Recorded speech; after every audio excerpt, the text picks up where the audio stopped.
안녕하십니까? 배팅 부동산 업자의 시선으로 주택을 보세요. 곧 업자가 폭락 기사 쓴다. 진행하도록 하겠습니다. 일단은 잠실 엘스 매매 가격 그래프를 보겠습니다. 여기서 제가 요 위에다가 표시를 좀 했습니다. 2017년도, 2018년도 이때 PF를 시작한 사람들은 떼돈을 벌었죠. 성공적으로 사업을 종료했습니다. 그런데 코로나 이후에 PF를 시작한 사람들, 요때 PF를 시작한 사람들은 초장기 제로금리를 전망하고서 앞으로도 더 오른다라고 생각을 하고 PF 시작을 했을 겁니다. 그런데 그러한 사업 중에서 지금 상당수의 사업들이 보류 중인 것으로 알고 있습니다. 업자들 왜 보류를 했겠습니까? 지금 매매 가격이 반등하고 있고 이제 부동산 사겠다는 사람도 하나 둘씩 늘어가는 상황인데 업자들은 목숨을 걸고 PF 사업을 합니다. 그래서 이 사람들은 현재 상황을 제일 잘 파악하고 있다. 이렇게 봐야 됩니다. 그래서 러시아 우크라이나 전쟁 지금 계란과 바위가 싸우는 거죠. 미국도 바위죠. 미국이 진짜 누구 편 드는지 모릅니다. 가재는 개편이죠. 결과가 어떻겠습니까? 지금 바위는 여기서 그만하자고 합니다. 우리는 먹을 만큼 먹었다. 우리는 여기서 만족한다. 그런데 계란이 절대 그만할 수 없다 라고 하죠. 결과는 이미 정해져 있습니다. 시간의 문제지 언제 끝이 나느냐 요게 문제지 결과는 정해져 있습니다. 그래서 이러한 여건을 금리가 반영하고 있습니다. 장기 국채 금리를 보면은 상황을 대충 알 수가 있습니다. 단기 금리는 지금 꼭대기라는 인식이 강하죠. 기준금리가 초단기 금리죠. 그래서 이제는 앞으로 내리막만 남았다. 그렇게 많이들 이야기하는데 그건 네 생각이죠. 네 생각. 저도 사실은 앞으로 내려간다고 생각하는데 그건 네 생각이라고 이야기를 합니다. 장기 국채 금리가 지금 저 위에서 놀고 있습니다. 전쟁도 장기화가 되고 그러면서 또 한번 중간중간에 에너지 위기 소리 나오면서 물가가 안정되지 않을 확률이 어느 정도 있는 상황입니다. 그래서 지금 장기 국채 금리가 저 위에서 아직도 놀고 있습니다. 다시 그래프로 돌아옵니다. 지금 신규 PF가 거의 없죠. 업자는 알고 있습니다.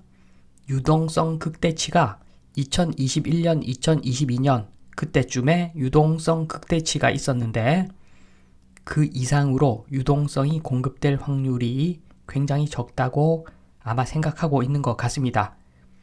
그래서 신규 PF 안 하죠. 요게 끝이 아니죠.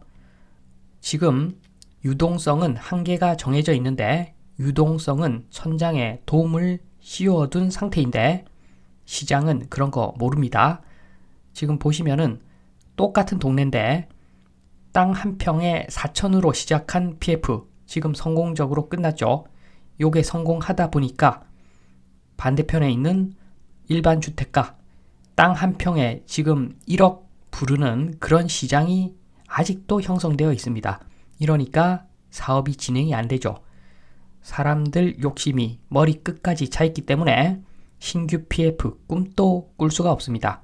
지금 천장에 돔이 씌워져 있는 상태 매매가 극대치는 이미 한계가 뻔히 보이는데 원재료가 되는 땅값은 지금 무한정 올라 있는 상태입니다. 앞으로 5억을 부르면 결국에는 5억이 될 거야. 요렇게 생각하는 사람들도 있겠죠. 그러니까 사업 진행이 안 되는 겁니다. 절대 사업이 진행될 수가 없죠. 신규 사업이.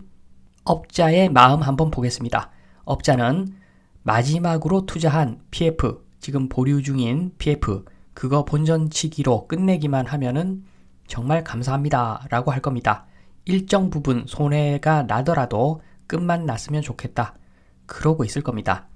그리고 그렇게 물량을 다 털어내고 나서 기존의 PF 모두 종료되면은 부동산 빙하기를 만들어 가지고 최대한 빨리 가격을 바닥까지 내리자 이렇게 생각할 겁니다.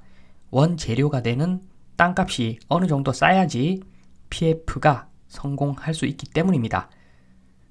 그렇게 가격이 내려가고 나서 천천히 다시 PF를 준비해보자 이렇게 생각을 하고 있을 겁니다. 그런데 지금 보시면은 집주인의 존버는 승리한다. 수억씩 내리더니 반등 거래 속속 전세 살던 부모들이 움직이자 목동 아파트 신고가 폭발. 여전히 이런 기사가 많죠. 아직은 업자들이 광고를 하고 있습니다. 지금 이 상태죠. 마지막으로 투자한 PF 본전치기 끝내기 위해서 부동산은 올라간다. 이런 내용의 기사를 쓰고 있지만 모든 PF, 기존 PF 사업이 끝나면 아마 하루아침에 입장이 달라질 겁니다. 출산율 2.1 회복할 때까지 당신의 주택은 오늘이 최고가입니다. 이런 식의 기사들이 나오기 시작할 겁니다. 그러면 업자가 이렇게 가세를 하면은 집값 엄청나게 빠른 속도로 떨어질 수가 있습니다. 요게 업자의 마음이죠. 그런데 변수가 있습니다. 한국 아파트 시장의 미래, 정부, 토건 개입이 없다면 당연히 인구 절벽 때문에 전세 제도는 없어집니다. 자연스럽게 없어집니다. 대한민국에만 있는 전세 제도. 그러면 전세 제도가 사라지면은 수직캡 하락이 있기 때문에 지금 조금 마무리를 제가 두 가지 버전으로 할 수밖에 없습니다. 일단 마무리합니다. 일단 부동산 기사는 재미로 보시고 두 가지 대처 방안이 있습니다. 첫 번째, 전세 제도가 살아있는 경우 그러면은 적당하게 빠지면은 다시 매수하면은 또 재미를 볼 수가 있습니다. 그런데 만약에 전세 제도가 유명무실해지는 경우 이 경우에는 금융자산 대비 상대 수익률을 비교해 가지고 임대 수익률 최소 4% 이상일 때 매수를 해야 됩니다. 본인이 좀 투자를 잘 하는 사람이다. 그러면 금융자산하고 비교해 봐가지고 6%, 7%, 8% 나오는 부동산을 사야 될 것이고 나는 투자 자신이 없다.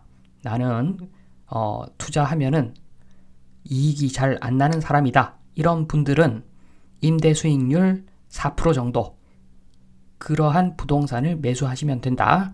요 말씀을 드리면서 이만 마치도록 하겠습니다. 감사합니다.